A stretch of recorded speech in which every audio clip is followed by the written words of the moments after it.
ఏంటి పద్మావతి, కాలనీలో అందరూ కృష్ణాష్టమి హడావుడిలో ఉంటే నువ్వేంటి తీరిగ్గా పెట్టి ఓపెన్ చేసావు? నువ్వు వాసు గురించి చెప్తే నమ్మలేదుగా. కొంపదీసి ఇప్పుడు నమ్మించే ప్రోగ్రాం పెడతావా ఏంటి? నిన్ను నమ్మించాల్సిన అవసరం నాకేం లేదు, కానీ నమ్మిస్తాను. అది సరే గాని పద్మావతి, ఈ సదరు వాసు అనేవాడు ఏం చేస్తుండేవాడు? Recording dance. Recording dance. ఓహో, అనుకున్నాను.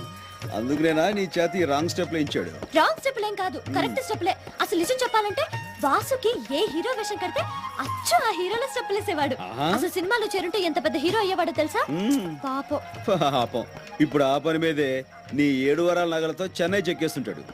ఏం కాదు, నువ్వెప్పుడు వాసు గురించి ఇలాగే చెప్తావు. వాసు ఎంత ఘాటుగా ప్రేమించాడో ఈ ఉత్తరాలు చదువు. అబ్బో, చాలా ఘాటు ప్రేమ. ముక్కు పుడాలు అదిరిపోతున్నాయి. నువ్వే వెగతాళి చేయక్కర్లేదు వాసుని. ఈ ఉత్తరం చూడు, రక్తంతో రాశాడు తెలుసా? ఎవరిని మర్డర్ చేసి? కోడినా మేకనా అని. అదే మరి, తన రక్తంతో రాశాడు తెలుసా? చూడు. అబ్బో, అంత కలర్ ఇచ్చాడేంటి? దాంతో నువ్వు మనసు పారేసుకున్నావా? నేనేం ఉత్తునే మనసు పారేసుకోలేదు. నా గురించి కవిత్వం రాశాడు తెలుసా? ఆహా, గురువు గారికి అంత టాలెంట్ ఉందేంటి? ఏం రాశాడు? నాకు సిగ్గేస్తుంది, నువ్వే చదువు. అబ్బా, నాకెందుకమ్మా అంత అదృష్టం? నువ్వు చదివి వినిపించు, తరిస్తా. ప్రియాతి ప్రియమైన పద్మావతికి నిన్ను చూడగానే నేనేంటో అయిపోయాను. నాకేదో వచ్చేసింది. ఇంకేం వస్తే మాయరోగం వస్తుంది. అదే మరి ఎగతాళి వద్దనేది. నేను చదివేది నువ్వు వినంతే. చదువు.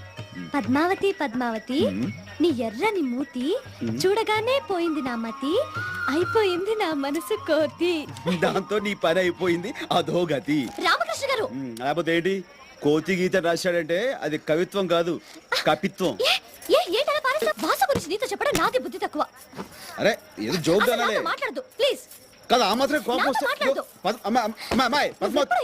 ఏదో జోక్